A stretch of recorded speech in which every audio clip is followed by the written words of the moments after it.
Hey, Hi, Gina, welcome. Hi, Chris. That little ticker at the bottom was really cute. I don't think I noticed it before, but I like that. Yes, Um, Hello, everyone. How's everyone today? they're well. They told me all individually earlier. Well, they can add their own, they can tell me themselves in the comments, Chris. Also, they could add their names, their organizations, which city and state they're from. And I have a fun question. I have a fun question to be answered in the chat. It's not related to the theme for today, but it is related to summer since it's hot outside. I actually came up with two questions. So I'm deciding between which one. I think I got it. Okay. If you could have one treat for the entire summer, would it be one, s'mores, or two, ice cream? And it would have to be like the same flavor of ice cream over and over again. So name or which state or city you're from, and then what summer treat are you choosing? S'mores or ice cream? You can only have one. Chris, what are you choosing? I'm getting ice cream. There's a Grand Old Creamery here on legendary Grand Avenue in St. Paul, Minnesota, sometimes ranked as one of the top 10 creameries in the United States of America. And they have a flavor called birthday cake. And if there is a better flavor on this earth, I don't want it. Because after I'm introduced to it, about 3 weeks later, they're going to find me in a puddle of it, my heart having stopped because I will have consumed nothing but that in the intervening time. Okay, okay. I'm this is a hard one for me. I'm gonna share something really ridiculous with everyone with all of my friends here, right? So I love s'mores so much that I used to in the winter time because we used to have in the summertime we had a fire pit, so I would roast marshmallows over the fire pit. In the wintertime, I got one of those flamethrowers from those little lighters that Oh, yeah. Torch. and I would I would torch marshmallows in my kitchen and make s'mores at home that way. That's how much I like s'mores. So I think I might lean towards s'mores with this one. I think you're in the minority, but there's a lot of ice I cream folks. But I'll say, know. like, when I'm camping, s'mores are preferable to ice cream. Much more portable. Yeah. Yeah, everyone wants ice cream. I just don't Yeah. think they've done s'mores the right way. So we are going to be talking today. We're doing building for digital equity. We're going to be focusing on a theme around independence and freedom, and thinking about that as we are here heading into the Independence Day weekend. This event is hosted jointly by the Institute for Local Self-Reliance, where I work, as well as the National Digital Inclusion Alliance, where Gina works. These events, we do these quarterly, and our goal is always to have innovative discussions, to talk about things in a really interesting way, get new ideas across, and we're able to do it because of a sponsorship from Utopia Fiber. Utopia Fiber is the largest open access fiber network in the nation. They have been a great partner over the years. They've done a tremendous amount in order to further the idea that everyone should have high quality internet access to be able to better their lives. They do it in a really interesting way regarding open access, where people have a lot of choices among providers. So, Gina, do you want to tell us a little bit more about yourself, aside from snack habits, and what we're going to be talking about today? For sure. I'm happy to be back co-hosting today. Chris, thank you for not firing me after last time. For those that don't know me, my name is Gina Cooper Benjamin, and I'm the Deputy Director of the National Digital Inclusion Alliance, or NDIA. At NDIA, we advance digital equity by supporting community programs and equipping policymakers to act. We provide spaces and opportunities for our community of over 2,000 affiliates. Thank you all. To come together for education, learning, fun, fellowship, and then we talk to policymakers and share what we know about what's happening on the ground. We listen to our community of affiliates, we understand their needs. Then we create tools and resources that we provide through a Creative Commons on our website. You can go to digitalinclusion.org and grab anything that you see there. Nothing is behind a paywall. We just ask that you credit us for when you use our work. We talk about digital equity and digital inclusion, or whatever you call them now. So you might say digital opportunity, digital access. I've seen other phrases, digital freedom. We talk about them a lot. Everyone should have what they need to be able to safely participate in the digital world in a way that is most meaningful to them. To get there, we advocate and provide tools and resources on low-cost internet, strong device ecosystems with low-cost options, digital skill training, and technical support. Essentially, we talk a lot about technology and digital access while centering humans and human experiences in the process. So, Today, we've titled our episode Wired for Freedom, Digital Access and the American Dream. Oh, dreaming that this is a dream. More nightmarish right about now for a lot of us. But we won't get into that American dream discourse. But this is a time of conversation. So we're going to uplift some great digital inclusion work happening in communities across the country and restore my dreams of a more just, robust digital world. We've got a full agenda today. We're going to start with an icebreaker led by Sky Downing of Digital Left.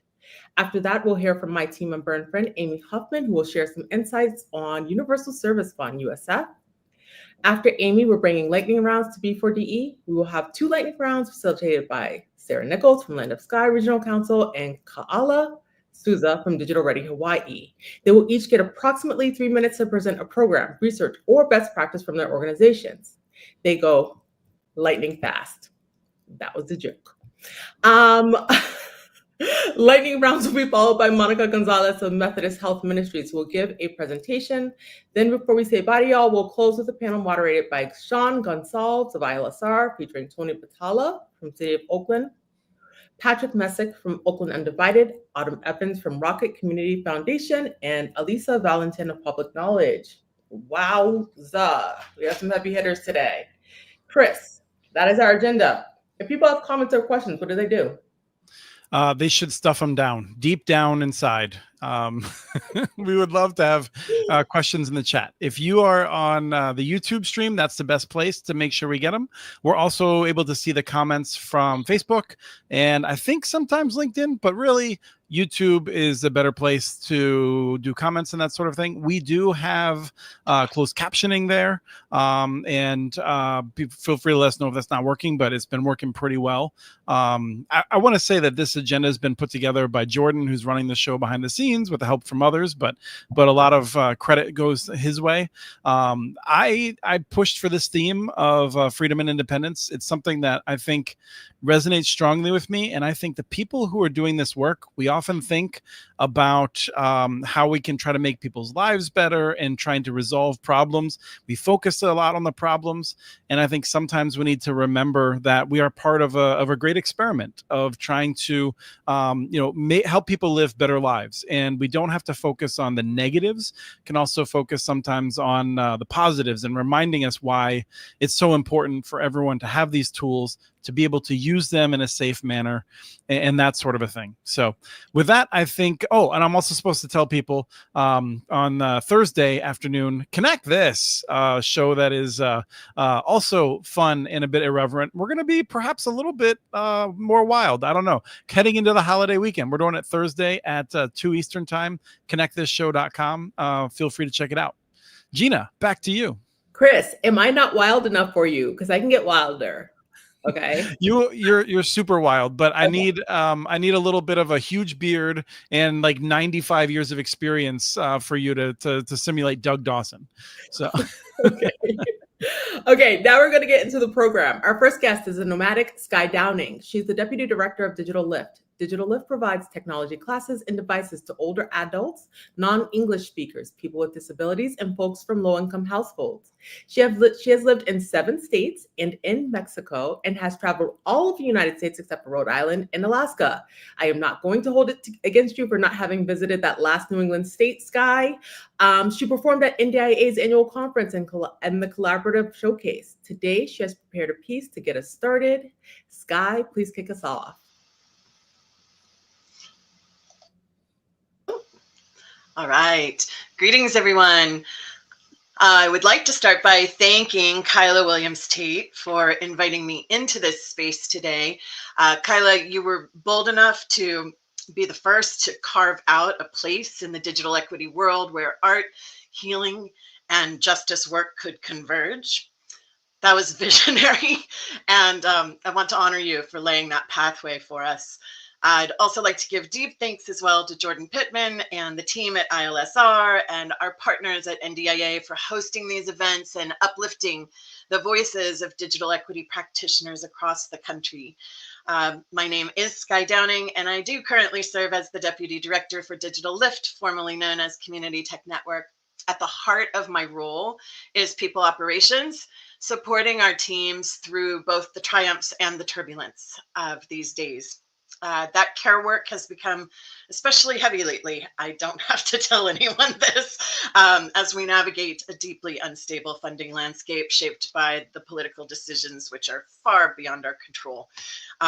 So many are facing layoffs, furloughs, and financial uncertainty. And as someone responsible for caring for others during these times, inclusive of my special needs child at home and our 78-year-old friend who we care for in our home as well, I've been reminded how critical it is that I also care for myself.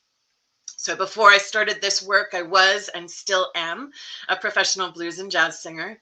I used to think of performing as a form of meditation for myself. Those moments on stage were very grounding.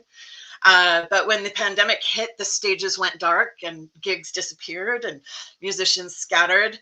At the same time, I was leading a small nonprofit called Austin Freenet, where we kept the city's only publicly accessible computer lab open as an essential service provider throughout the pandemic. It was relentless. And like so many of us, I pushed through, serving from a place of depletion, eventually becoming disconnected from myself, my family, and my community who needed me the most. I made myself sick, and in many ways, I'm still healing from that time. So now, as our field faces new waves of crises, I can feel those same visceral responses returning, but I'm working daily to apply the lessons that I learned at that time. Self-care is not a luxury, it's a discipline, and it's resistance. It's essential if we are to keep showing up for our communities and for each other. So this morning, I would like to offer you a moment of breath, a reminder that we must fill our own cups before we can pour into others. When Kyla reached out to me and asked me to do this, I had a song on my heart immediately. So we'll call it a sound healing meditation that I wrote that night after receiving her communication. I am currently calling it Loving Light. It's a callback to ourselves, our wholeness, and a gentle act of restoration in the fight for justice. So I would ask all of you to sit back, relax, close your eyes if you choose to, and just be with me in this moment. Feel free to sound with me if you'd like to. Otherwise, I hope this is received well.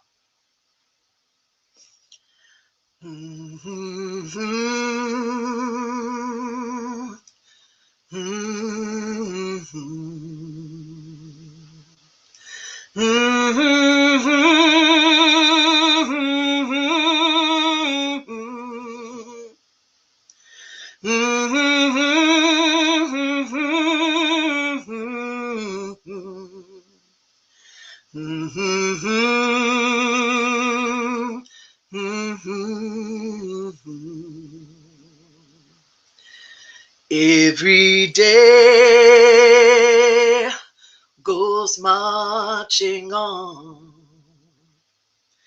Every night weaves us much stronger.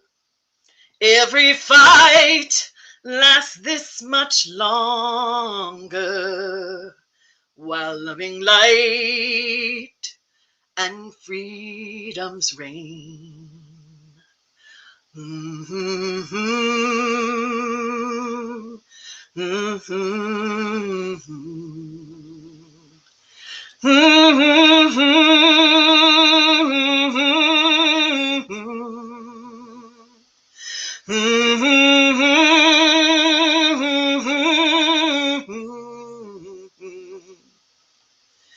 Loving light and freedom's reign.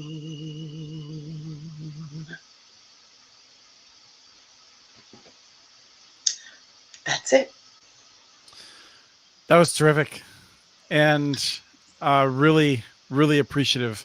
I think it's it's going to be a little bit nerve-wracking to sing into your computer, hoping that all the technical stuff is representing yourself well, and I think it came through really well. Wow, Sky. Definitely just took us to the church. And I am so appreciative. I felt that in my soul. thank you so much.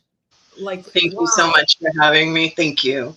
Thank It's you. it really, I'll just say it's funny to me because I feel like live performances are so special, and even though we're not in the room with you, it just still came through. So yeah, I really appreciate you kicking us off on that with that energy.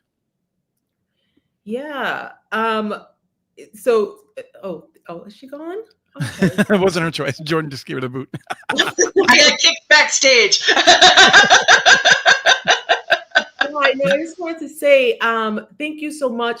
We're so blessed to have you as a part of this community. Like, thank you so much, and thank you for reminding us all about self-care, because I do think that we all need that reminder frequently. So yeah, that was beautiful. Thank you so much. Yes. Thank you. It was my privilege. Thank you. Yeah, one of the things that working in this field that I've come across is I do think that the single greatest boost to it's not something that is immediately natural to follow such a great performance, but like when I think about what Sky shared with us, the single greatest thing we can do to improve sort of the material wealth of our country is dealing honestly with mental health. Like there's just so much that people are not able to be productive. They're not able to be themselves because of that. And I hope that over the next generation, we do see a lot of improvements on that. So it just, that always comes up when I hear someone. I really value when people are able to share that they've had a hard time and that self-care is important. And that just brings us right back to ice cream. But I'm going to move on to Amy Huffman. Amy is a proud North Carolinian and NDIA's policy director. Amy's been on a variety of shows. I've known Amy for quite some time. And we usually ask Amy to come on and update us on recent events, breaking news. And we're glad to see that the recent Universal Service Fund news is not leaving us broken. So we have some positive on that. And the Universal Service Fund has been around since the mid-90s and provides crucial service to help schools and libraries. It is provided by fees on telecommunications services, certain ones, not all of them. And then that goes into rural broadband. It goes into the Lifeline program. It goes into telemedicine. And it goes into other places. So the schools and whatnot. Amy, with that, I don't like reading stuff. I prefer to just assume I'll be able to get it close enough, and then experiences like this don't dissuade me. So, Amy, what happened on Friday? Okay, so first, you just kind of covered it, so I don't know why you need me here. And second, all I said is that it's not broken. Can we work into my contract to not follow whoever just did the most beautiful artistic thing that just happened? Because that has happened the last 2 times, and then I get on here and I'm all weepy and I'm so excited. It's so beautiful. It's so beautiful, but it's a very hard act to follow. And normally I'm bringing bad news, which is, Anyway. Not today, though. Not today. So today I have good news, which is really exciting. Last week when I said to our executive director that I'd forgotten what it was like to win, Angela was like, "That's really sad, Amy." But it's really exciting because we did win. We won a really big Supreme Court case. So Friday.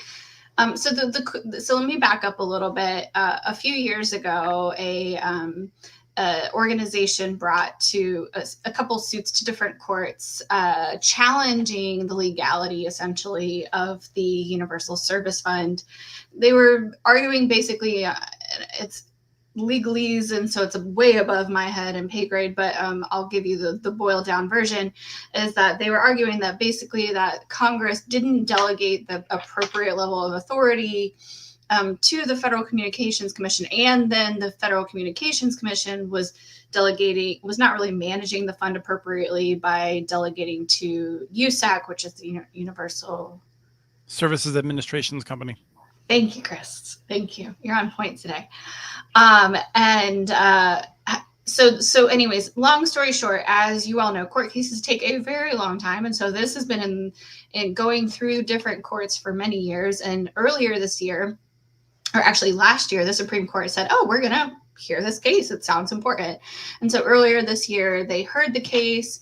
It was actually the first time I'd ever listened into a Supreme Court case hearing. It was really interesting to hear the justices ask questions of both the FCC counsel and also the counsel for the organization that brought forward the case, which is Consumers Research. And we in DIA were an intervener in the case because our affiliates, you all, have a stake in this outcome.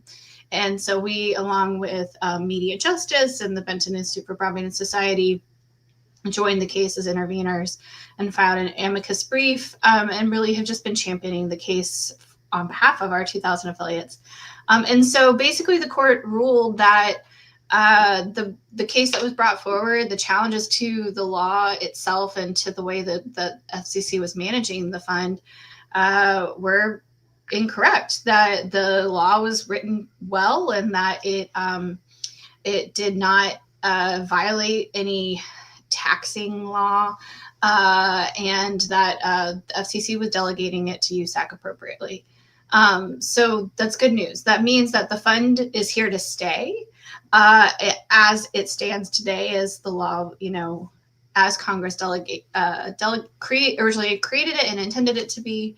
And what it means is, so basically what that means is schools get to keep having internet to their buildings. Libraries get to keep having internet to their buildings. Those are two, really important things, right? And then also low-income households can still receive Lifeline. And then rural hospitals can still receive internet to their buildings to help, deliver the critical care that they deliver. So all good news. What I will say is for a while now, the fund has been depleting. And so therefore the fund still needs to be modernized. The law still needs to be modernized. And so we still need Congress to act. But the good news is they're not going to have to do so under a ticking time bomb, and they can take their time and come together, put together a thoughtful framework and a path forward to ensure that the fund not only continues, but is modernized to fit today's needs and what folks today need. Awesome. Anything? Oh, well, actually, I don't know that there are any questions, but I do have a question, Amy. Sometimes we use terms, and I just want to make sure that everyone understands what you mean by modernizing USF. Can you explain that just a little bit for people who might not know in the audience?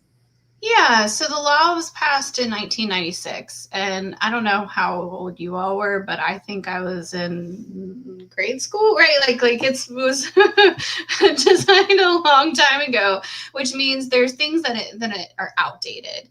I'll pick on the Lifeline program in particular. The Lifeline program provides low-income families $9.25 a month.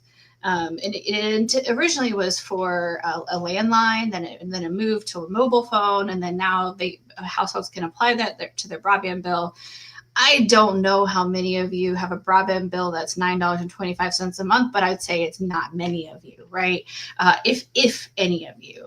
So that really is only a drop in the bucket, which was why the Affordable Connectivity Program was created, and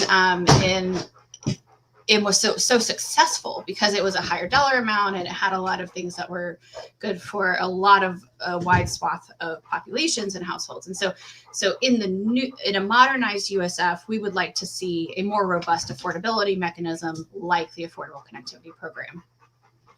Right. And then the other half of that the providers worry about is that right now, a few services are taxed very heavily. Other services are not taxed at all, which, is people are always cool, let's play games and try to avoid paying taxes. But if you want to have a system that works, generally you want to have a system that kind of makes sense. So that would be a goal within the modernization as well. So Amy, thank you so much. We're going to run into the lightning rounds, I think.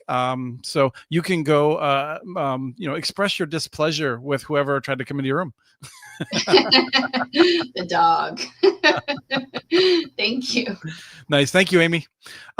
One other piece of news that we wanted to share, but we didn't have time to work in, we didn't know that this was going to be happening, is that 21 states and the District of Columbia have filed suit with the Trump administration on an issue that is related to the Digital Equity Act. Sean Gonsalves and I actually just recorded a show this morning about it for the Community Broadband Bits show, in which we go into a little bit greater depth. This has to do with the mechanism that the Trump administration has been using to disappear grants, to shut them off, to reverse them after they've been given, or to decline to hand them out. There's an article that's popping into the comment stream right now. The Washington Post had good coverage of this, and so the article is entitled "These 5 words have killed millions in grants and advanced Trump's agenda." Highly recommend that if you're trying to dig into it. I'm sure we will talk more about it in the future, but in the meantime, I think I hear some thunder on the horizon. Gina, do you hear that thunder? Yeah, Jordan, insert sound effect. Lightning rounds are up. Lightning round 1 will be with Sarah Nichols, the Energy and Economic Development Program Manager for Land of Sky Regional Council. Just for those of you who don't know, Land of Sky Regional Council has been around since 1966. They offer economic and community development, workforce development, and mountain mobility, among other things. Land of Sky Regional Council is a multi-county local government planning and development organization. Sarah won't be talking about this, but she hustles as an orchestral bass player and once passed up touring in an international all-girl band. I will have to ask you about that later, Sarah. Our second lightning round will be with Ka'ala Souza, the Executive Director of Digital Ready Hawaii. Digital Ready Hawaii believes that digital readiness is one of the ways Hawaii can have a more resilient economy and deeply connected communities. I believe that too. Their goal is for Hawaii to be at the forefront of digital literacy, equity, and readiness nationwide. In 2023, Ka'ala was recognized as a Social Impact Entrepreneur of the Year by Hawaii Business Magazine. So today we have Sarah and Ka'ala, who will spend several minutes summarizing a bit of their work for us. Thank you. We'll start with you, Sarah. Thanks, Gina. And glad you gave me that storm intro, because we're going to talk a little bit about a big storm we had here too, and what it's like to keep up the good work and being wired for freedom every day, meaning blue skies and gray skies. My name's Sarah Nichols. I am the Energy and Economic Development Program Manager at Land of Sky. That's in Western North Carolina. We're a planning agency. We work on regional initiatives more broadly, and my work is in clean energy and broadband things, meaning everything access and adoption. Next slide, please.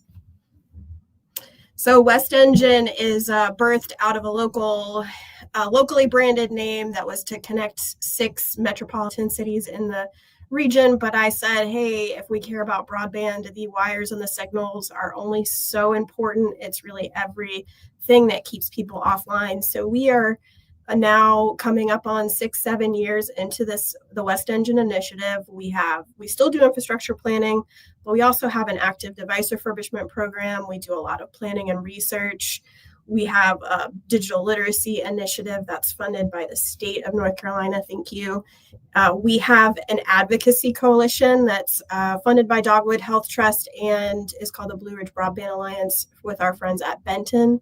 And something we're going to talk a little bit about today is communications resiliency, as that has become a increasingly hot topic for how we look at our work in digital opportunities and what a gray sky looks like. Next slide.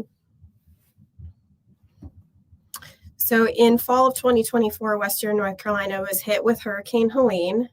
And if you are in an industry that is about getting and keeping folks online, this was very frustrating and hit close to home. I was personally offended by how this storm took out a lot of our communications technologies.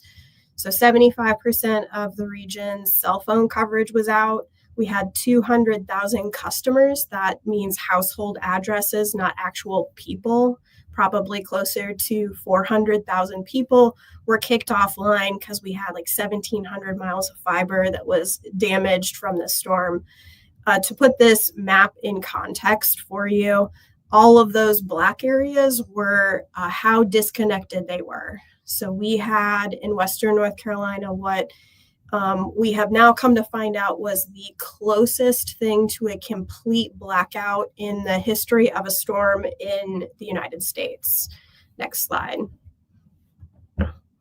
So what did we do? What does West Engine do? What would you do if everyone in your region was kicked offline?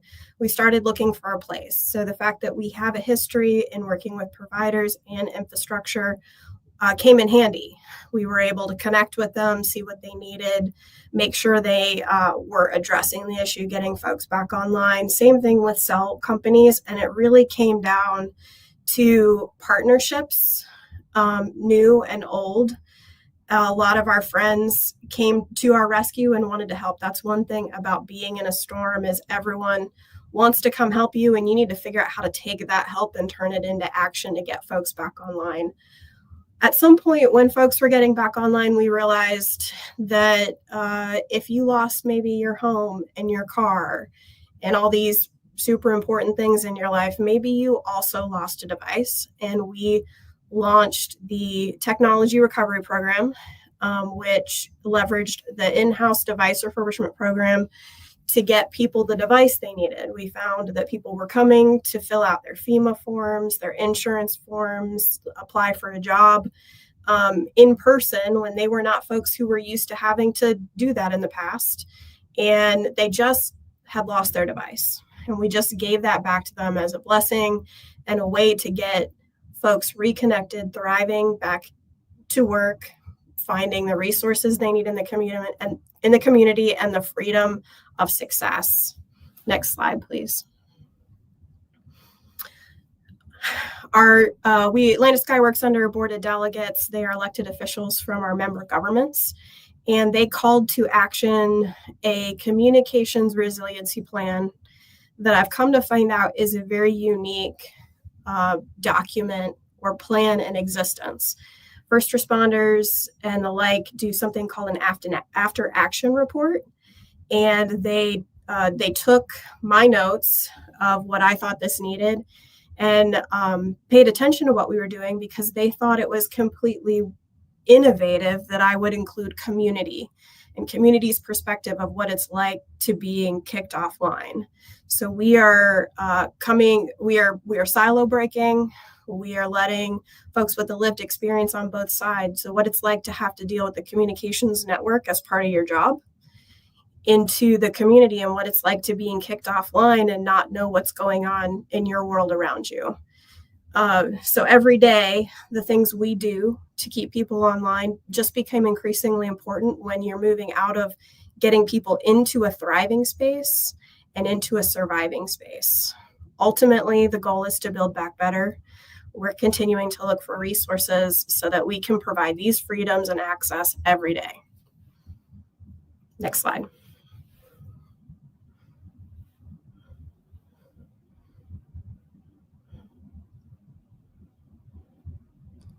I think that was the last slide. I don't think That there was is the another last slide. Well, Yeah. thanks for listening. Thank you for doing that work. That's the recovery after this is it's so difficult, and I think people who are trying to figure out what to do in the event of that. It's not like you can just have someone ship you a brand new device if you don't have a bunch of money to pay for it. So, or the cell phone to call them or look up how to order one. Yeah, I can't imagine how hard it would be to be in those circumstances. So I'm glad you're doing that and all the other work out there. I mentioned Doug earlier. I know he's in your neck of the woods, so I'm sure he's involved. Friend. We love Doug. Thank you, Sarah. We're going to bring out Kaala Susan now.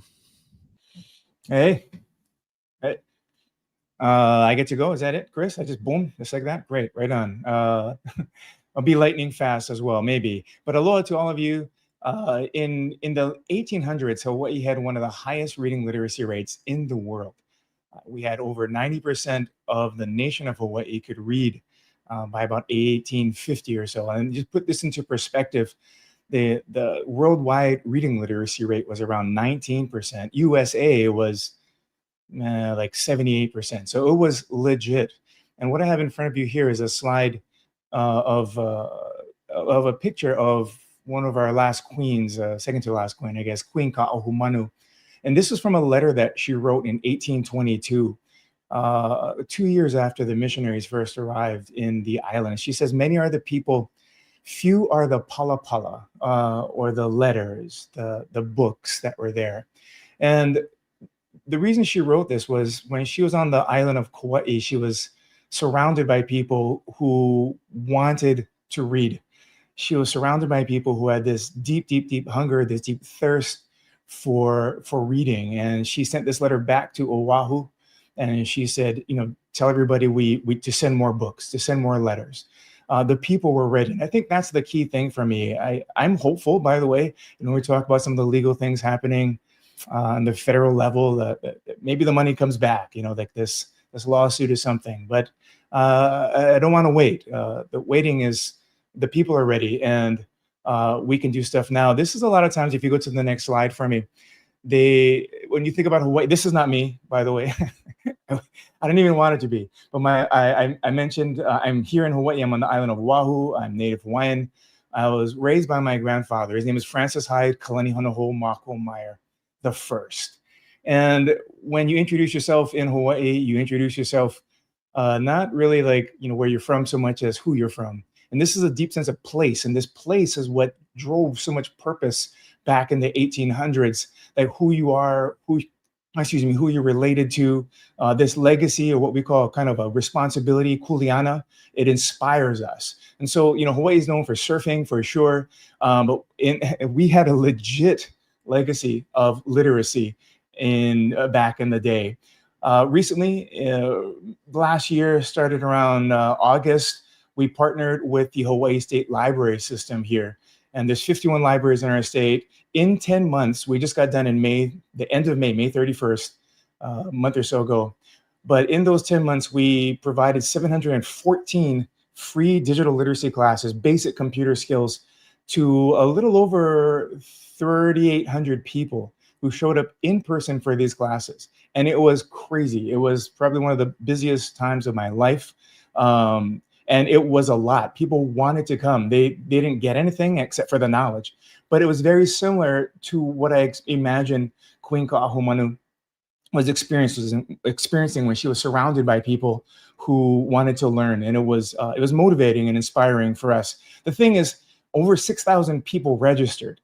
3,800, showed up. So a lot of them didn't come. And some of the barriers, they're real.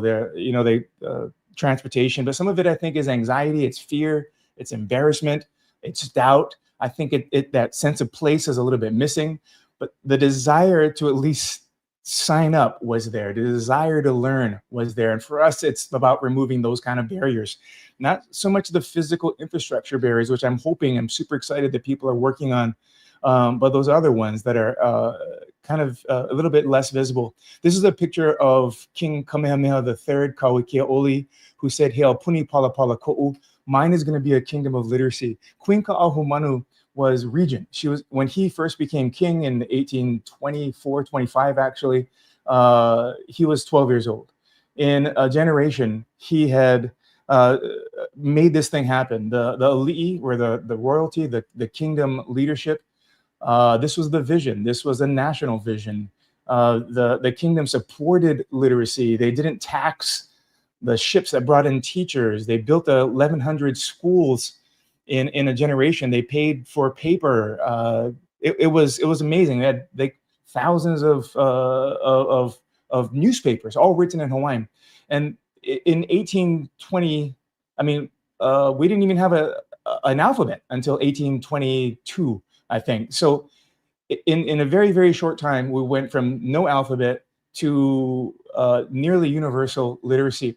And what we're trying to do here is tell the same story again, but to tie in this idea of digital literacy. So Aupuni Palapala digital for us. And for that, I think if there was this desire from the people, which I think we have, and then a desire from the leadership, which I don't know, but that's going to make this thing happen for us. The interesting thing is that there is a sense of urgency for me. A lot of people are looking at, creating this as a line item for the rest of, forever in our state bills.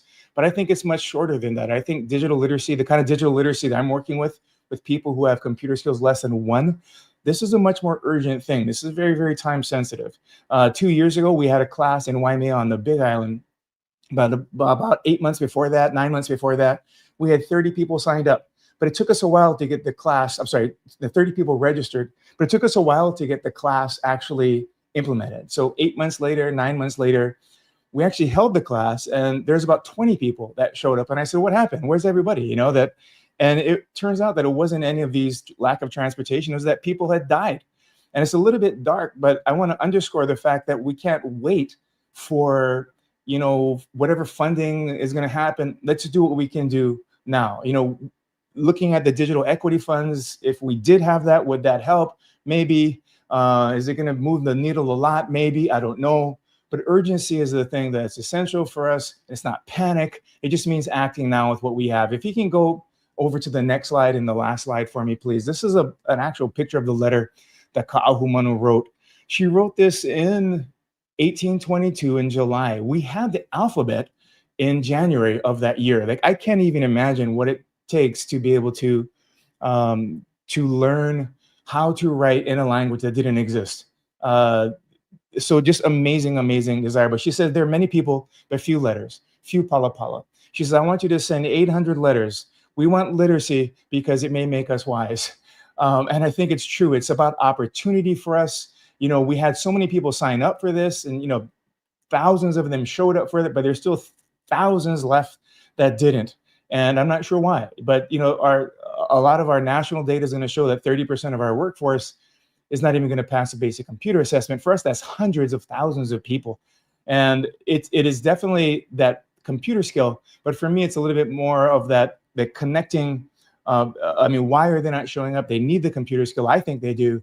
But it's not just that. It's these barriers that are preventing them from signing up, from learning, from surrounding the class and saying, let me in, I want to come. And if we have that kind of desire, we're good to go. So our sense of place, our purpose is what's going to drive us to do this. And I want to fan that flame in there. So Christopher, thank you. Gina, thanks for hopping on there, cutting my time a little bit, helping me do this. I get a little bit fired up about this. No, it's wonderful. I really appreciate you bringing that history back, and it reminds me of another conversation that I had with Mikhail Sundust, actually, with Gila River down in the Arizona area, and he talked about how you know, his people and the indigenous in general are people of technology, right? It's immigration, yes. It's irrigation. There's so many different things that they've done over the years. And then, you know, we have a time now where we're used to this colonial period, and there's a different technology that was brought in. And so there's a sense sometimes that indigenous people don't have technology or literacy. And we certainly see what can be done when everyone is given tools. And so I appreciate you bringing that back. And it's the perfect, I think, thing here, because I always come back to this issue. This isn't charity. This is unlocking the remarkable talents of people that have a lot to contribute and making sure that everyone can contribute. For sure. Thank you. Yeah, I really appreciate the history you shared with us. I think the history of our, sorry. I think take that. I think the history of our movement helps us to understand where we are today, right? Yeah. So that I think that background was perfect for the audience to hear too. So I really appreciate you and Sarah coming on today and doing lightning rounds for us. Yes. Thank you. And we're gonna spring right forward. We always try to do more Q&A, but we're gonna spring right forward. I talked a little bit much earlier, and so we're gonna catch up a little bit here. And we have Monica Gonzalez, who joined us last year as well. And Monica is the Community Initiatives Manager at Methodist Healthcare Ministries. And I just, rather than saying a lot more about MHM makes a real difference in people's lives and looks at how it can materially benefit people and make structural changes to make sure people have better lives. So, Monica, I would love to hear more about Hello Kitty, but instead we're going to ask you about digital equity. So what's going on lately? What's not going on, right, Chris? I think that's the thing. We're all kind of whack-a-mole at this time, right? Just trying to figure out what's happening and what we need to do for our communities. But I think, like the previous speakers just said, we have a lot of history to honor, and we have a lot of people who are resilient and who are willing to do this work. So I'm happy to be here today to kind of share the work that we're doing in the ground, but really what our nonprofits are doing, because they're the ones who are really leading these efforts. So next slide. So just a little bit about MHM. We are a faith-based nonprofit located here in San Antonio, Texas. We are co-owner of the Methodist Healthcare System.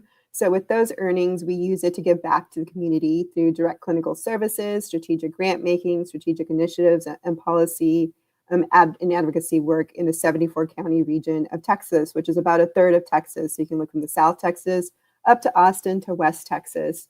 But really, like Chris was saying before, our board really wanted to improve health equity. And if we're talking about health, we have to look at the broader community efforts that need to be done. So in 2019, our board approved a new strategic plan that was looking beyond just access to healthcare. How do we support food security, digital equity, and economic mobility to really make sure that we're impacting a community's health and wellness?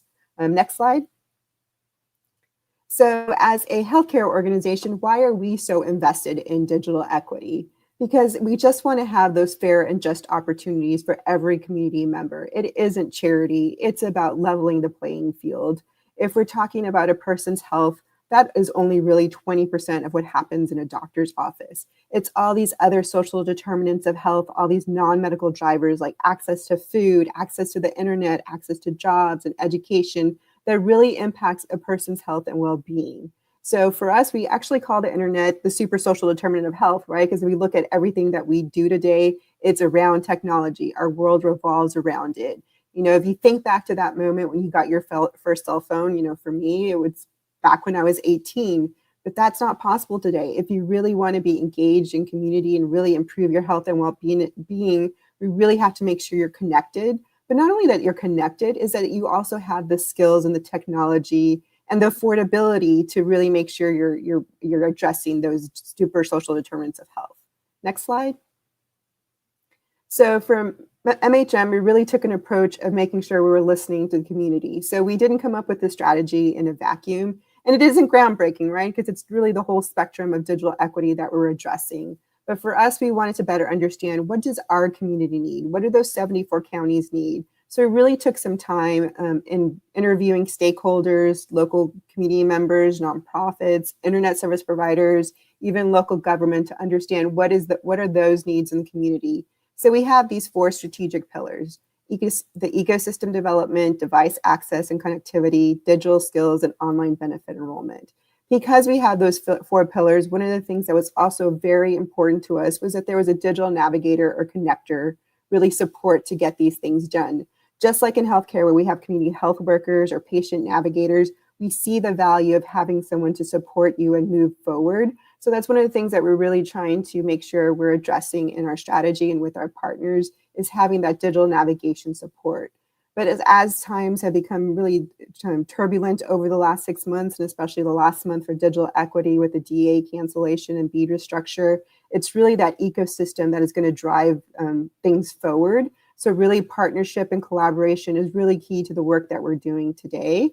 So I think that's really one of the beauties that we've seen on the ground, especially here in South Texas, is that we're seeing that partners are coming together and really working and having some of these difficult conversations, because the money is not going to be flowing like the money was expected to flow, but doesn't mean that the need isn't there. It just means we have to shift the way we're working and how we're thinking to be more resilient and to really start collaborating and creating stronger collaboration so we can move this work forward. Next slide. So I just want to quickly highlight that, you know, we created a digital equity cohort. So we have 35 plus partners who we've been working with over the past couple of years who are focused on delivering the strategy. But as you can see, we have partners from all different sectors. We have some who have digital equity experience. That was something that was important to us. But the other thing was really important to us is that we engaged organizations who really had on the ground partnerships, who really were skilled in community engagement and building programs. So when we were engaging our partners, it was not necessarily that they had to have digital equity experience, but it was more about their community and they understood their community. So we have organizations from libraries to healthcare to education, workforce development, formerly incarcerated. We really do cover all those 8 covered populations, because they're really responding to their community needs. And so we want to make sure that digital equity is layered into that work. Next slide. So here's a snapshot of our digital equity grantees, kind of highlights over the first year of really having this program. So you can see the numbers and the outputs, and you can definitely see that impact. But one of the things that I think is important is how we tell our story. And I think that's really going to change the trajectory of our work around digital equity these days. I know equity is not a word that we like to use or is even accepted by many others. So whether we're calling it digital equity or opportunity or inclusion, the important thing is what story are we trying to tell, whether that's a funder, whether that's a community or an elected official. Because when we talk about, somebody being trained, somebody getting a new skill, we need to start translating that into what's the workforce development impact, what's the economic development impact, what's the education impact, and even healthcare when we talk about telehealth. I was talking to funders last week or a couple of weeks ago at the Grant Makers in Health Conference. And one of the things I mentioned is, yes, we're all supporting telehealth, we all need to see the importance of telehealth, but are we really thinking about the spectrum? Are we thinking, does that person have affordable internet? Do they even have access? Do they have the skills? So when even thinking about creating new apps or creating new programs, we really have to think about the digital equity spectrum to make sure we're addressing the whole community needs. And I think that's really something that our grantees have really been trying to do, is to support digital equity on the ground to be responsive to the community's needs. But as we look forward over the next 12, 16, 18 months, it's going to look different. And I think as an organization, as MHM, we're taking a step back and reevaluating our strategy to see what is the best way forward so we can continue to support our partners and continue to support our communities, because that's why we're doing it. As Chris said earlier, it's not charity. It's about making sure our communities have the skills, have the internet they need, and have that affordability, because if we're really going to think about freedom and justice, they have to have those just opportunities. And I think that's it. And I went kind of quick, but I wanted to make sure we catch up a little bit. Thank you. I really appreciate it, Monica. We really value the work that we're doing with you. And I wanted to note that we're hopeful that we'll be able to share some cool things this fall with some of the work we're doing over the summer to dig in to some of the neighborhoods in San Antonio. Thanks, Chris. We appreciate your partnership and everything that you're doing to bring light to this work and bring your expertise to the region. Thank you. We are going to have to, sorry, Monica, really hope we'd have more time. But we are going to run into the panel. We were doing this. We were like, wow, we've got all these people. How are we going to make it fit?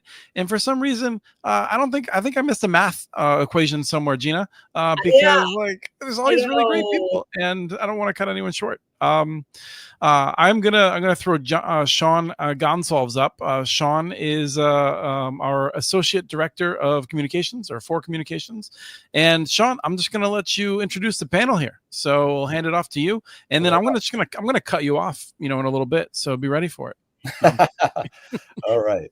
Thank you. Well, I'm glad to be among folks who are intentional about being wired for freedom, especially because Independence Day has really always been a little messy for me, not just because of the barbecue sauce that I get on my white shorts at cookouts every year, but Independence Day gets all the fireworks, but we have to be mindful that it's also inextricably linked to the dispossession of indigenous people of this land, the enslavement of Africans, the ongoing demonization of immigrants. But here we are, and I think all of us can agree that a part of human nature is that we're literally wired for freedom, wired to seek opportunity to reach our potential. So quickly, I'm going to consult our ancestors. One of my favorite quotes on freedom is from the clinical psychiatrist Bobby Wright, who says, "Free your mind and your behind will follow," that was a saying that George Clinton and Funkadelic made into a song. And then Wilma Mankiller, indigenous rights activist and former principal chief of the Cherokee, who said that the secret of our success is that we never, never give up. Today, we have a panel of frontline digital inclusion warriors that have freed their minds on what's possible in this space. And all of them, like the folks attending this event, are not giving up, despite the so-called termination of the Digital Equity Act and all of the alterations to the BEAD program. So we'll bring them on one by one and then have all four come together to offer some food for thought and hopefully spark a discussion that will continue well past today. First up is Patrick Messick, who is the director of Oakland Undivided and also once taught my favorite basketball player, Steph Curry, yoga. Patrick, How you doing? Good, good. If only I had his jump shot. Thanks so much for the introduction and for the space today. My name is Patrick Messick. I have the honor of serving as the director for Oakland Undivided, an equity-based collective impact initiative that unites our city, trusted CBOs, community anchor institutions, and community members around the shared vision of bridging our digital divide for good. I'd like to extend my deepest thanks to ILSR and NDIA for convening us at this critical moment for our work and for our country. The arc of OU might be best captured by what W.E.B. Du Bois described as the peculiar sensation of double consciousness, the feeling of existing in the space between two identities, two realities. One, as we understand ourselves, our self-perception, a culmination of our lived experience. The other, how we are perceived by the dominant power structure, this sense of looking at oneself through the eyes of others. Let me explain. In 2020, at the inception of OU, our collective, like so many of yours, coalesced around the moral imperative of getting our kids online to access remote learning. This crisis had a way of quieting the noise and honing our focus.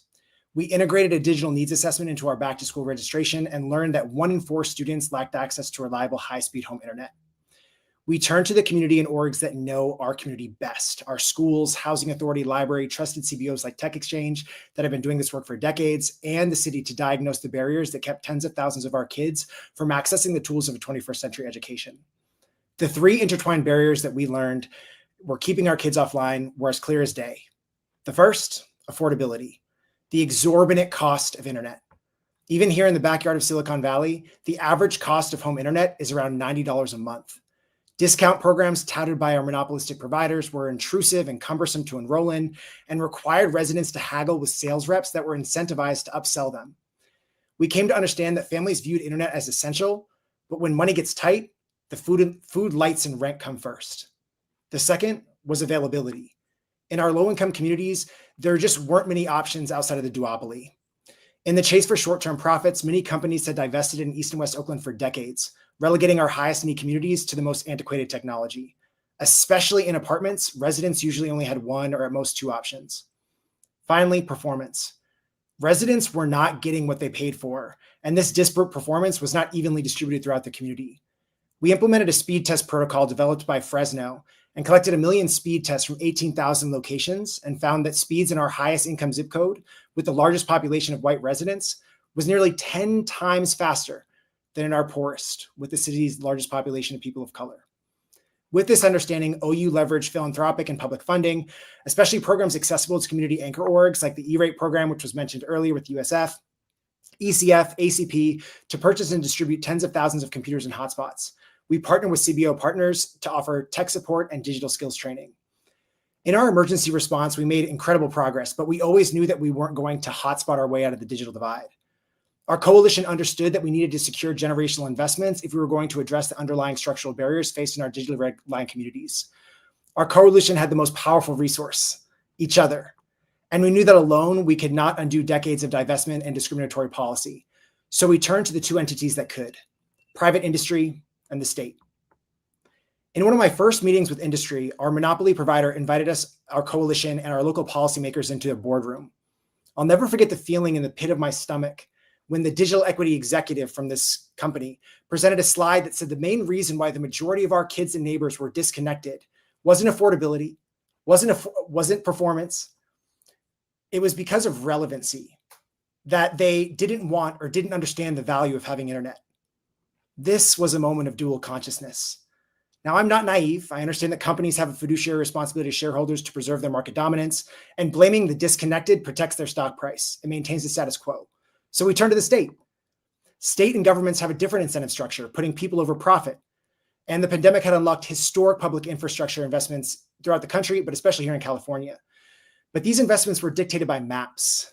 And when we looked at the state's map of priority communities, we found the same two-ness. This map looked nothing like reality. The most disconnected communities were almost entirely erased, echoing patterns of historic redlining. Now, a testament to our community and the inheritance of our forefathers and foremothers, especially here in Oakland, the home of the Black Panthers. They were relentless in telling our story in the halls of power. We showed up at every opportunity, even filling a bus to drive up to Sacramento so that we could not be ignored. We were also joined by like-minded coalitions through statewide coalitions like CADE, the California Alliance for Digital Equity, in our effort to bend the arc towards justice. The movement made real inroads with policymakers and helped them understand the reality of the digital divide through the lived experience of their constituents. This effort got us on the map. It got reality on the map. The final piece was perhaps most important, our city leadership, namely our Chief Information Officer, Tony Batala. He stood alongside community. He stood on business and he stood on facts and recognized the essential role of municipal government in bridging the digital divide. In just a bit, you'll learn more from Tony himself. Thanks again for creating a space where we can exist in a single consciousness in solidarity with our community. Always grateful to have the chance to share a room with such brilliant people. Right on, Patrick, man. Appreciate you coming from the city of my birth and Launchpad. Now we are going to bring our next panelist, Autumn Evans, who is with the Rocket Community Fund, the philanthropic arm of Rocket Mortgage. And we just heard from Patrick about the digital landscape in Detroit's cousin city. And you're based in Detroit, but I was stunned to learn that in Detroit's Hope Village neighborhood, there was a 6-week internet outage during the COVID lockdowns. A lot's happened since then. You've been very involved since then up until now with the city and now with Rocket Community Fund.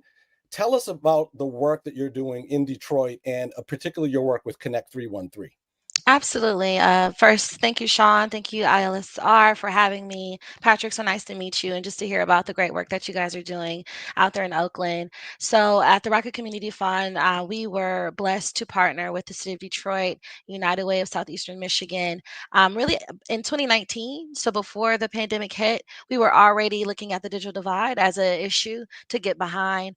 Rocket as a financial institution and really a tech company, we really pride ourselves on being more for profit. So looking at the digital divide as a citywide issue and providing resources, whether it be dollars, of course, awareness, marketing campaigns, and all those other things, bringing the strength of the company to support this mission alongside our community is one of the things that we are most proud of. So our work with Connect 313, linking it to our Rocket Classic that just happened this past weekend, which is a PGA Tour stop, and being the lead beneficiary of that in 2019, 2020, and ongoing, was really our way of making sure that this issue remained relevant throughout the times. And I think the pandemic really did a good job, unfortunately, of highlighting digital equity as a real-time issue for our residents. Over 30% of Detroiters do not have access or did not have access to high-speed, reliable, affordable in-home connectivity.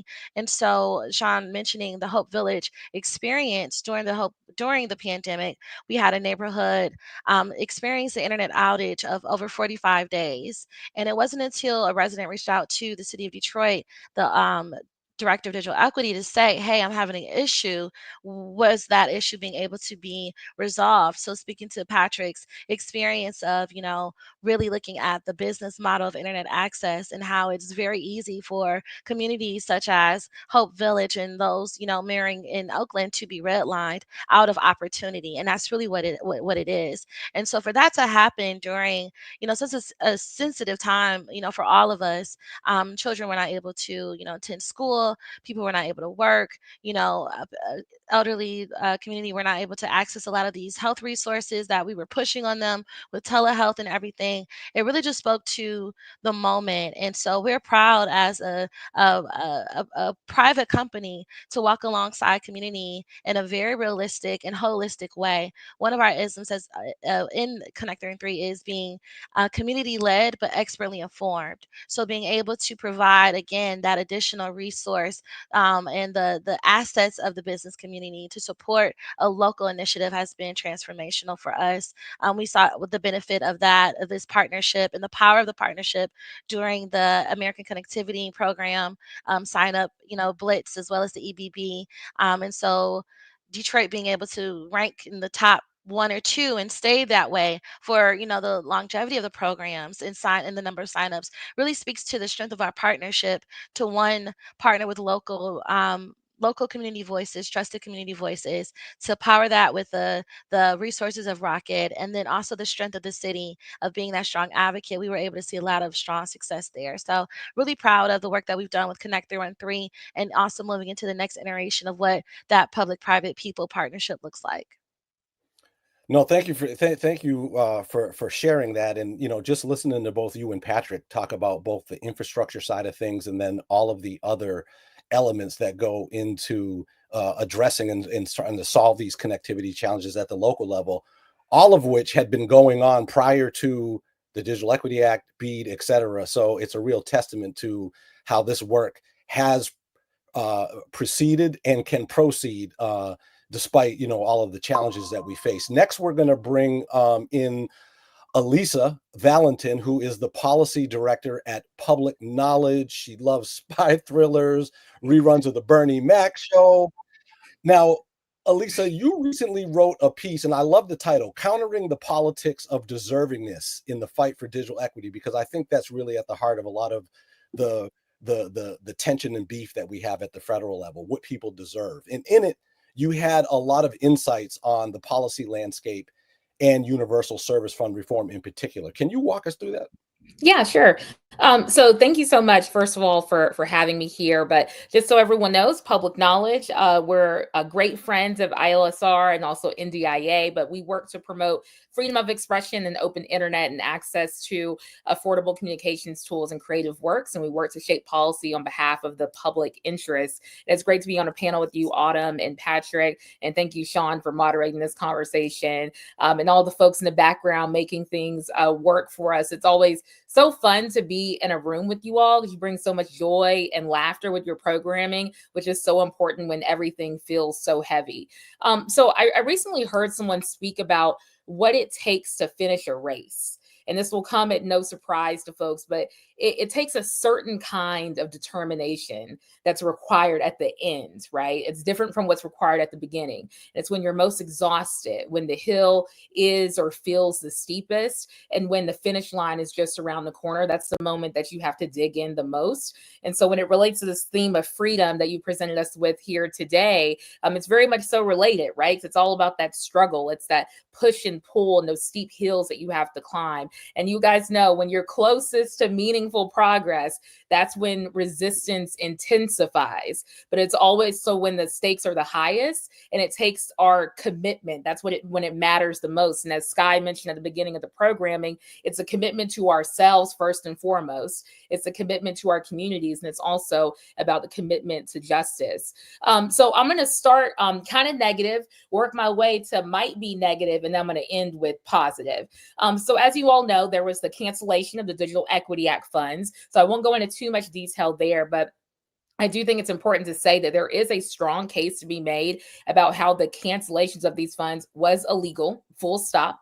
And that case can be made from state AGs, as Chris was mentioning earlier, but also that case can be made for organizations who were promised these funds. And I think that they could be successful in court, right? And those funds could be released. I do want to talk about a couple other hills that are pretty steep right now, related to the changes to the BEAD program and also related to universal service fund reform that Amy talked about a little bit earlier. So just to level set, back in June, Trump's NTIA announced major changes to the $42.45 billion BEAD program, shifting towards a so-called technology neutral approach. I'm putting that in air quotes because it seems flexible, but it risks prioritizing cheaper, less reliable technologies that could harm rural communities in the long run. And public interest groups like Public Knowledge and labor unions have raised concerns about the fact that we're kind of shifting over to like cost cutting over quality. As my colleague at Jess Dine at OTI put it, I love the analogy that she used in a recent piece in Newsweek. It's like picking the lowest home builder bid without considering the contractor's track record or whether that build violates community rules. So I just want to also say this, there is no one size fits all solution as it relates to closing a digital divide, as you all know. But remember, BEAD and Digital Equity Act was about giving states the freedom to choose what's best for their communities. And what's also of concern is what will happen with the non-deployment BEAD funds that states were promised. And that impacts folks in rural areas as well as in urban areas like Detroit and in Oakland. So currently, non-deployment efforts are no longer reimbursable. So support for digital equity efforts and workforce training and planning and coordination activities, those are no longer reimbursable, right? We are hearing that there's going to be guidance that's issued later. I don't know when later will be, but it appears right now this is an attempt to reverse the Biden administration's notice of funding opportunity, which at the instruction of the statute allowed states to allocate funds for broadband adoption purposes. And so this is something that is of real concern because it's creating a lot of uncertainty for states and stakeholders depending on these funds to ensure their communities experience meaningful connectivity. I also think it's important that we talk about the path forward. And I think that path forward is universal service fund reform, as you heard Amy talk about earlier. So as she mentioned, and just in case folks were tuning in late, this past Friday, the Supreme Court ruled to uphold the constitutionality of universal service fund. And that is a huge victory. This fund supports vital communication services for high cost areas, low income areas, rural healthcare providers, and for students in our schools and also for libraries. But now that we have clarity from the court, the message is clear. It's time for real reform now on both the contribution side as well as on the distribution side. We need a reformed USF that includes a permanent broadband subsidy modeled after the widely successful Affordable Connectivity Program that's not frozen in time like the Lifeline program currently is. It must be a living, breathing benefit that adjusts with inflation and meets the evolving needs of everyday people. Additionally, with the unlawful rollback of Digital Equity Act funding, our communities are losing access to the very tools that help them thrive and the money that people were counting on. This work is essential, but a modernized USF can help fund that.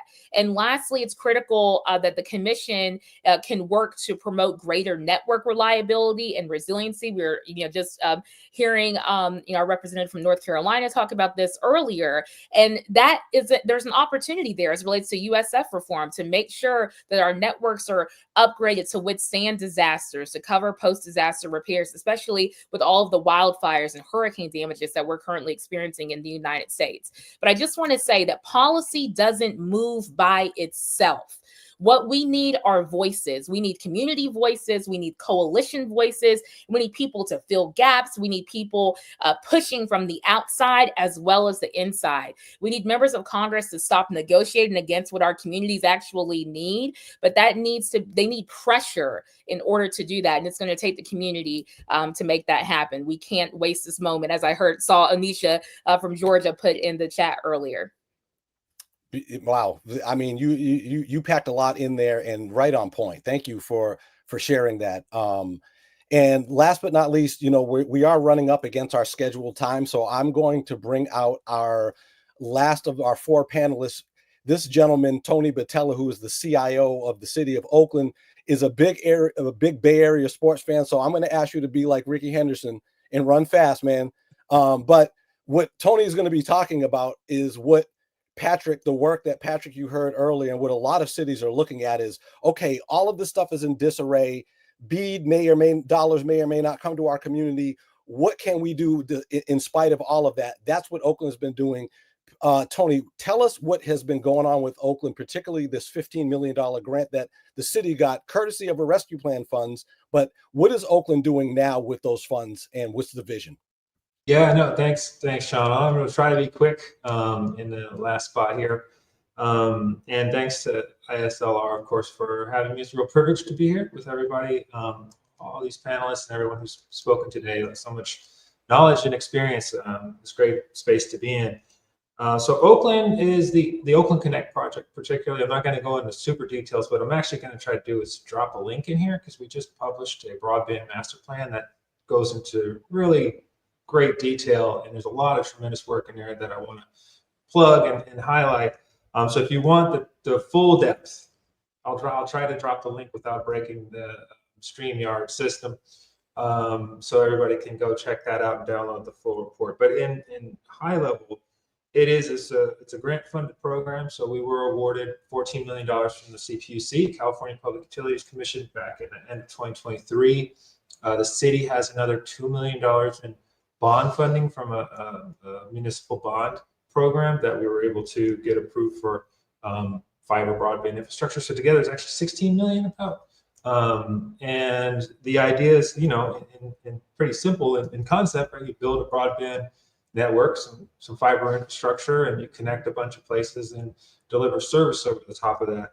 In detail, we're looking at trying to connect about 2,500 households in Oakland, and we're looking at working with a partner who will deliver free service in those 2,500 households, and there's focused on affordable housing units in East Oakland, Fruitville, which is kind of the center of the city if you're not familiar with geographics, and West Oakland, where all of Patrick's work and all of our kind of just common sense and knowledge tells us are the greatest needs. Those are the most red line, most excluded communities: East Oakland, West Oakland, and Fruitville. So focusing on affordable housing units in those areas to really get the biggest bang for the buck for the build outs. 2,500 households.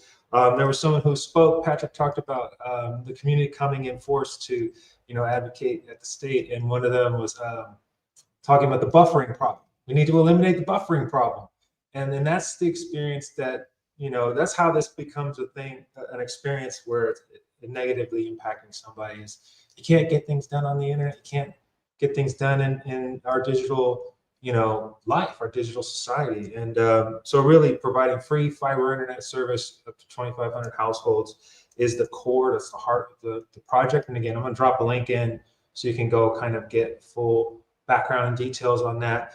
I do want to just talk about a few things that have come up here. One is, like, you'll see this in the broadband report too, is kind of the role of government. And I'll always stand on that. The role of government is to address the gaps that the market, are inherent in the market. They're not there on accident. They're there on purpose. The market creates these gaps. And as Patrick said, they sustain, they persist because that's the status quo. That's how these, companies are profit driven. And that's just, so there is a role for government to address those gaps head on by entering into the market or directly, or by building, networks and making them available to partners to then provide competing services, which is the path that we're taking.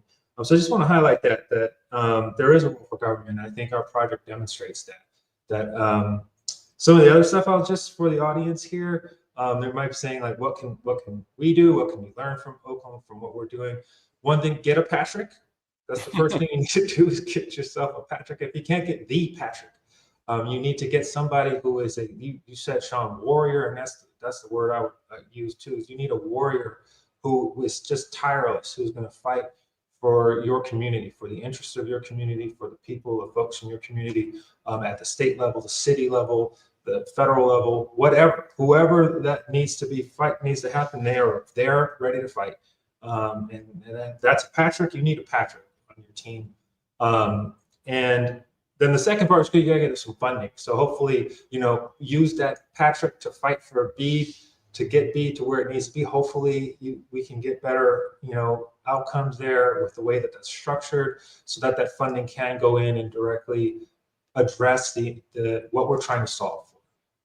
So even if you can't get the funding, though, the third thing I would say is, look at the infrastructure at the municipal level, at the city level. What do you have already? Lots of municipal infrastructures out there. Doesn't have to be a full-blown fiber ring. It could be segments of fiber. It could even be rooftops that you use to open up to do, fixed wireless. And fixed wireless, I think, is something that is a big kind of key in the whole puzzle. You need fiber, sure, but there are technologies like fixed wireless that are cost effective and can get you out into the community and can reach people cost effectively. Open that up and go for it.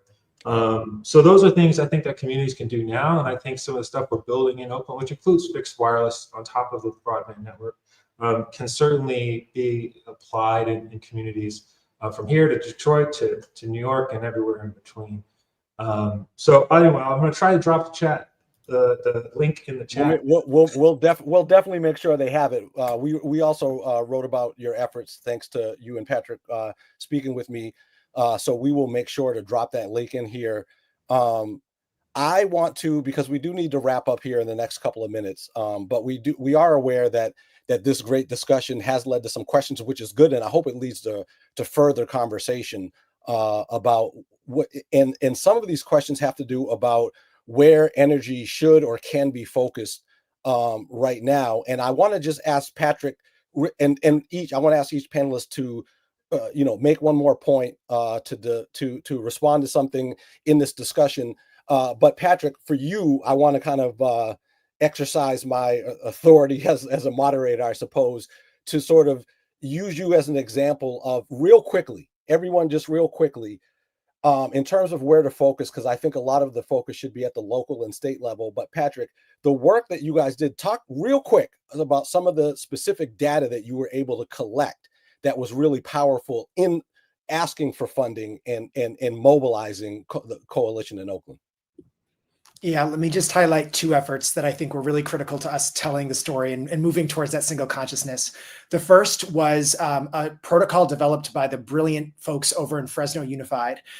It's a background extension that runs on all school-owned laptops.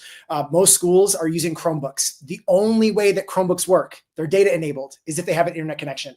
The schools have a vested interest in making sure that all those devices that are going out into the community are getting an adequate connection so that the students can access the tools of a 21st century education. Working with the school district, we deployed that extension. Every time the student opens their Chromebook, it runs a speed test. We were able to collect over 1 million speed tests at 18,000 locations to map those. And speed tests can tell you the provider, the location, and obviously you want to protect student data. So we anonymize it by census tract to make sure that, we're not getting too much of a detailed granular picture. The district has that and they can respond to it. But it allowed us to create a map that arrived at that understanding that in our highest poverty communities, the speeds are 10 times slower than in our richest. And one kind of add-on to that, now what we're doing is we're working with the district to look at those speed results and compare them with student outcomes and student demographic factors. And one of the preliminary findings that we've learned is that more predictive than income is race for internet performance. And I think a lot of times people think, the reason why Black and brown communities have low internet speeds is because they tend to be lower income. Some of that might be true, but we're actually finding that race is even more predictive than income. And I think with that more clear picture, you can really tap into your local policymakers' understanding of their constituents. Our elected official, when she saw that slide go up that said, the reason why a quarter of your kids are disconnected is because their parents don't understand what the internet is, like she knew that wasn't right. And then when you're able to show the evidence that that's not right, she was bolstered with what she needed. And the next legislative session, she proposed a bill to ban digital discrimination. So just really want to encourage you to work with your anchor institutions to collect data at scale that kind of reaffirms what we all know to be true and uplift that community reality for key decision makers. That's terrific. That's terrific, Jem. Real quick, just a few seconds each, maybe. Autumn, I'm interested to hear what you think in terms of the focus of energy, and then also Elisa, if we don't lose you to the thunderstorms that you're dealing with out there, we'd love to hear your response to that, and then we can wrap it up. Absolutely. So, building off what Patrick said and what we are doing here in the city of Detroit is going back to our roots and really partnering with our anchor institutions in a very more coordinated and a stronger way. We are working with our Workforce Development Board here locally to make sure that digital literacy is included in all of our career centers.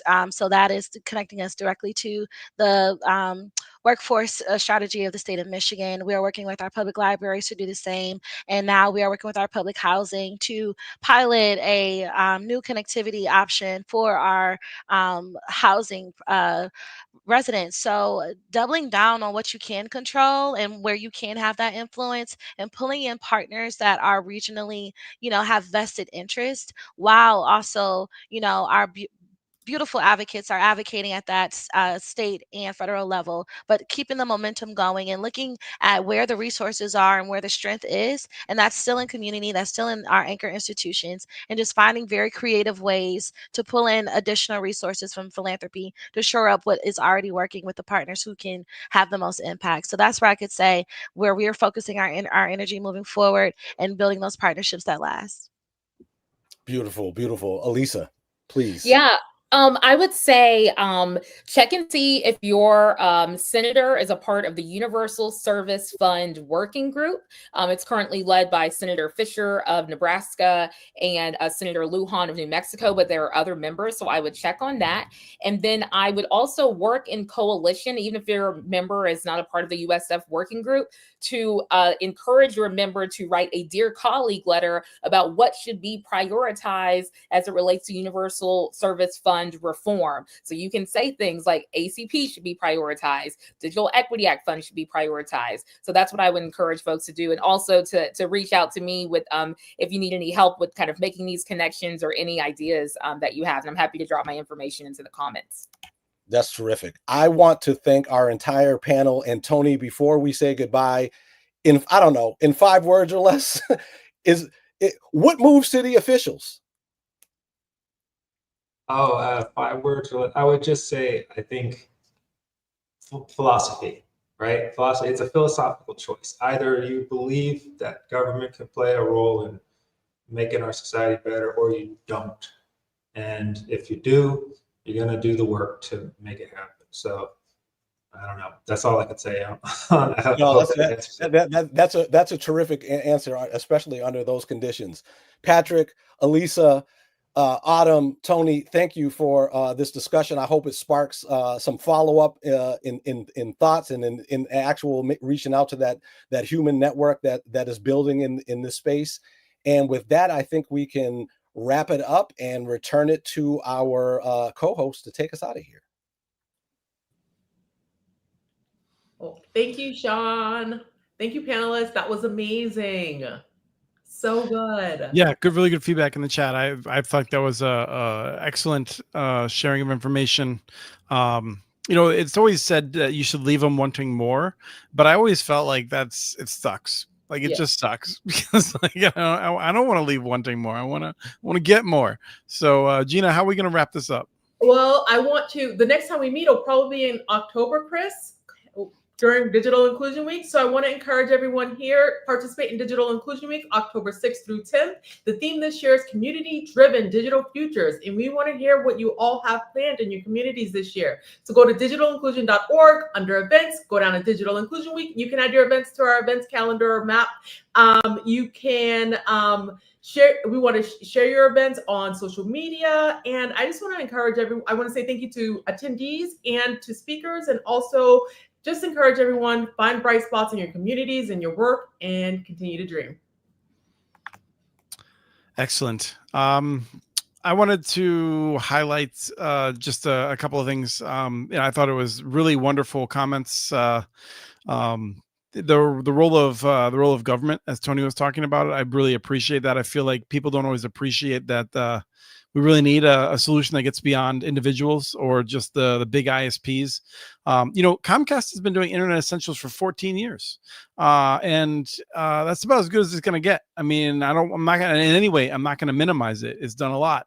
We got a lot further to go. And that's what Elisa, I think, was saying, was how, like, the end, it's just so much harder to work. You got anyone who's been a runner knows, like, that effort in the first half is not where you put in half the effort, right? Like the end is where like 90% of the effort is. It's in that last bit where all the pain is and the work. As I was listening to that panel, the only other thing that I would add to it is for people who are asking about like what they should be doing locally. The painful thing about doing social change work is that you really have to repeat yourself. And for some of us, it just sucks. I don't like repeating myself. I don't like when other people repeat themselves. Like, I don't like repetition. And Stephen King tells us hell is repetition. Deep cut for those of you who are into Stephen King. But the thing is, repetition is what you need. You have to like say something over and over and over again. I can't tell you how many times Patrick has said some of the stuff he shared with us today. He's probably done it like 50, 100 times, and he knows it, and he's learned how to say it over and over again. And sometimes when you saying something, the very last time you think you could ever possibly utter those words is the first time someone that needs to hear it is hearing it. And so that's the nature of this work, is to have that energy to keep going through, finding the right strategy and engaging in it and wrestling it to the ground, and having the courage of your convictions to see it through. So we could not be doing this without Utopia Fiber.